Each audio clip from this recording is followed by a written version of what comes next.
মানুষকে চার স্তরে সৃষ্টি করে, চারটা গ্রুপে মানুষকে তৈরি করে। মানুষকে চার গ্রুপে মানুষকে পৃথিবীতে পাঠায়। ব্রহ্ম, শূদ্র, বৈশ্যশূদ্র। হ্যাঁ, ভগবানই তো ওখান থেকে ভেদ তৈরি করে আমাদেরকে পাঠাচ্ছে। ব্যাপারটা কি? আমার প্রশ্ন শেষ হয়েছে। যাই হোক, আমাদের এক পরম ভক্ত ভক্তভবন নির্মল কি লেখেন আপনি? নির্মল পাল মহাশয় একটা সুন্দর প্রশ্ন করেছেন যে ভগবান আমাদেরকে ভেদ করে পাঠিয়েছেন। চাতুর বর্ণং ময়া সৃষ্ট গুণকর্ম বিভাগস্য তুষ্য কতম অভয়ম। ভগবান শ্রীকৃষ্ণ বলছে, মাসে একটু কথা বলেন না প্লিজ, আমি ক্ষমা চেয়ে নিচ্ছি। কারণ আমরা এখানে ব্যবসায়িক কথা বলছি না। আমার দোকানে আসেন, আমি সেল দিয়েছি তা নয়, কিন্তু এটা হলো ভগবানের কথা। আমি ভোট দ্বারা আছে, আমাকে ভোট দেন তাও নয়, এটা হলো ভগবানের কথা।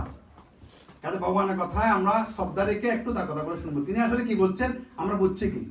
ভগবান গীতা স্পষ্ট বলে দিয়েছেন, ক্লিয়ারলি বলছেন। কি বলছেন?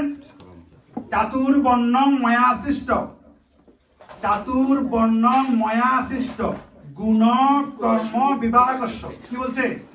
জন্ম কর্ম বিভাগস্য বলা নাই, জন্ম কর্ম বিভাগস্য বলা নাই। কি বলছে?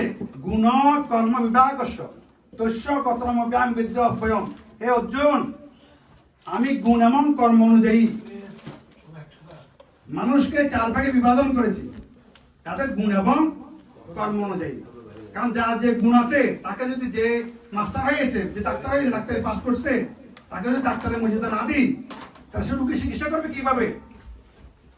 যে ইঞ্জিনিয়ার, সে অনেক জ্ঞানী, কিন্তু সে রোগী চিকিৎসা করতে পারবে, ডাক্তারি ট্রিটমেন্ট করতে পারবে?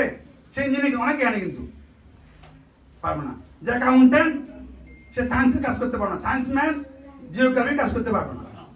কারণ হলো কি, এই জন্য ভগবান শ্রীকৃষ্ণ বলছে যে কৃষিবিদ যে কৃষি কাজ করে, তার জন্য ওটা কিন্তু একটা বিরাট পেশা।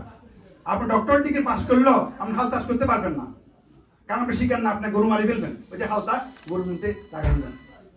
যে রান্না করে সে ভালো বাবুর্চি, আপনার অনেক পিএইচডি ডক্টর ডিগ্রি করছে কিন্তু পারবেন না। এই জন্য ভগবান বলছে গুণ এবং কর্ম, সবাই আমার সন্তান, পিতা একজন, কিন্তু পিতা একজন, কিন্তু গুণ এবং কর্ম অনুযায়ী আমি বিভাজন করেছি, জন্মগত ভাবে নয়। আমি আমার প্রশ্ন হলো এখানেই, যেটা কি জন্মগত ভগবান আমাদেরকে এভাবে পাঠিয়েছে না?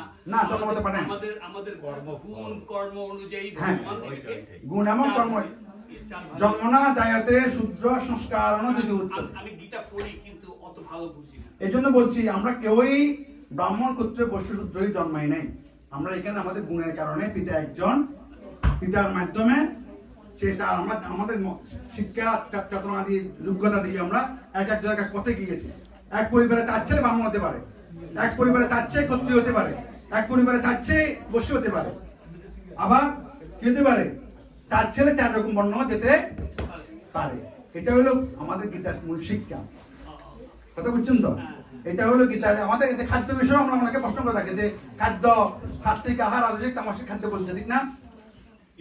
তাহলে সেরকম অর্থাৎ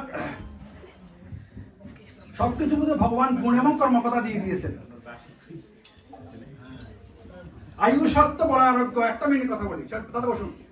একটা কথা খেয়াল করুন, ভগবান গীতা নিরামিষ আমিষ বলো নাই, চাতুর্বর্ণ গুণ অনুযায়ী বলছে। আমরা বুঝতে বলবো যে গীতায় কখনো নিরামিষ আমিষ বলা, বলছে কি সাত্বিক, রাজসিক, তামসিক। কি বলছে? আয়ু সত্য বলা আরোগ্য। একটু খেয়াল করেন, আয়ু সত্য বলা আরোগ্য, সুখ প্রীতি বিবর্ধনা, রষ্টা স্নিগ্ধা স্থিরারিদ্ধা আহারা সাত্বিক ক্রিয়া। সাত্বিক আহারের গুণ কি? আয়ু সত্য বলা আরোগ্য। যা খেলে আয়ু বৃদ্ধি পায়, সত্যগুণ বৃদ্ধি পায়, বল আরোগ্য বৃদ্ধি পায়, সুখ প্রীতি বিবর্ধনা, সুখ লাভ করেন, প্রীতি লাভ করেন। সুখ এবং প্রীতি বিবর্ধন, বিবর্ধন মানে কি? বাড়ে। আয়ু সত্য বলা আরোগ্য, সুখ প্রীতি বিবর্ধনা, রস্যা রসালু। আম দিয়েছে রস নাই, শান্তি পাইবেন? কুশিয়ার দিয়েছে মানে সুগার কেন, রস নাই, হবে? কি হবে? হবে না।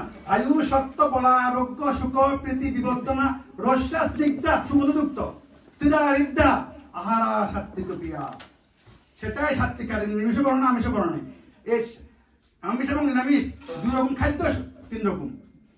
অর্থাৎ আপনার নিরামিষ হলেও এটা সাত্বিক, রাজসিক, তামসিক। অর্থাৎ যদি সেটার মধ্যে এই গুণগুলো থাকে সেটা নিরামিষ হলো সাত্বিক, আমিষ হলো সাত্বিক। আর যদি অতি ঝাল, অতি তিতা, অতি টক, অতি নোনতা, যে দাঁতরা পীড়া সৃষ্টি হয়, জ্বালা পোড়া হয়, সেটা আমিষ হোক আর নিরামিষ হোক, সেটা হলো রাজসিক। আচ্ছা আমার আবার আপনার শাসন নাই, one minute। শাসন নাই, আপনার কাছে আমার একটা প্রশ্ন। শাসন নাই তখন আচ্ছা, আচ্ছা। মাঝখান দিয়ে বললে কেন? আবার তামসিক, তামসিক খাদ্যের গুণ কি? পচা, পচা, বাসি, দুর্গন্ধযুক্ত, এঁটো। কথা খেয়াল করেন কি বলছে? পচা, বাসি, দুর্গন্ধযুক্ত, এঁটো খাদ্য হলো তামসিক খাদ্য। এখন আমি নিরামিষ পাক করেছি, এটা যদি পচা হয় তামসিক। নিরামিষ খেয়েছি, এটা যদি এঁটো হয় তামসিক। নিরামিষ খেয়েছি, সেটা যদি দুর্গন্ধযুক্ত হয় তামসিক। নিরামিষ খেয়েছি, সেটা যদি উচ্ছিষ্ট হয়, পোকামাকড় পড়ে গেছে নিরামিষ, কিন্তু সেটা কি হয়ে গেল? তামসিক হয়ে গেল। তাহলে কি হলো? একই রকম যে খাদ্য হোক না কেন, সে সব রকম খাদ্য, সেটা আমিষ হোক আর নিরামিষ হোক, তিনভাবে বিভক্ত: সাত্বিক, রাজসিক, তামসিক। যে খাদ্যের মধ্যে এই গুণগুলো আছে সেটাও সাত্বিক, সাত্বিক গুণ থাকলে সাত্বিক। যে খাদ্য সেটা আমিষ হোক নিরামিষ হোক, যদি জাল হয়, তিতা হয়, নোনতা হয়, যা খাইলে পেটে পীড়া হয়, জ্বালা পড়া হয়, সেটা রাজসিক। যা খাবেন খান, সেটা রাজসিক। আবার যদি পচা হয়, দুর্গন্ধযুক্ত হয়, পচা দুর্গন্ধযুক্ত হয়, বাসি হয়, সেটা কি হলো? আমরা যা খান না কেন, যদি পচা হয়, দুর্গন্ধযুক্ত, বাসি হয়, সেটা হলো তামসিক। আচ্ছা আপনার কাছে আমার একটা প্রশ্ন। আচ্ছা গীতার তো ভগবান কইয়া গেছে যে সাত্বিক আহার গ্রহণ করার জন্য, গীতায় তো গিয়ে গেছে আমরা যে উত্তম প্রতিটা দিন আমরা উত্তম সাত্বিক আহার যদি গ্রহণ করে, তাইলে আমরা সাত্বিক আমরা গীতার মতো আমরা কেন চলবো না? আমরা কেন সাত্বিক আহার গ্রহণ করবো না?